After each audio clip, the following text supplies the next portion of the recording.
একটা মেয়ের অধিকাংশ সময় কিন্তু তার রান্নাঘরে কাটে। তাই রান্নাঘরটা যদি মন মতো না সাজানো হয় তাহলে তো হলোই না। আমার নতুন বাসায় উঠেছি যখন তখন কিচেনটা ঠিক এরকমেরই ছিল। এরপরে আমি টুকটাক গুছিয়ে এরকম বানিয়েছিলাম। এটার একটা ভিডিও তোমাদের সাথে শেয়ার করেছিলাম। এবার চলো পুরো ডেকোরেশনটাই কমপ্লিট করি তোমাদের সাথে। এই কিচেনের কার্টেনগুলো আমি নিয়েছি কুশন কিংডম পেজ থেকে। কি যে সুন্দর এগুলো! কার্টেনকে পারফেক্টলি হ্যাং করার জন্য আমি স্ট্যান্ড নিয়ে নিয়েছি। এগুলোকে হ্যাং করার জন্য এরকম হুকও দেওয়া ছিল। ফার্স্টে এই কর্নারটারই মেকওভার করি। আমি কার্টেনগুলোকে সব লাগিয়ে দিচ্ছি। দেখো শুধু কার্টেন লাগানোর পরেই পুরো কিচেনের যে একটা লুক তা কিন্তু 50% চেঞ্জ হয়ে গিয়েছে।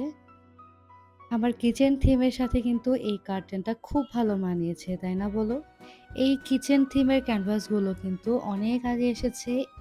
এত পারফেক্ট মাশাআল্লাহ! মানুষ এত ডিটেইলে কাজ কিভাবে করে আমার জানা নেই। জাস্ট অসাধারণ!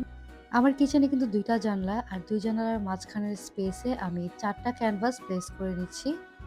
ক্যানভাসগুলো লাগানোর পরে আমার নিজেরই এত ভালো লাগছিল। যাই হোক এই ক্যানভাসটা আমি এটার প্লেস অনুযায়ী লাগিয়ে নিলাম আর টুকটাক ডেকোরেশন করে নিয়েছি।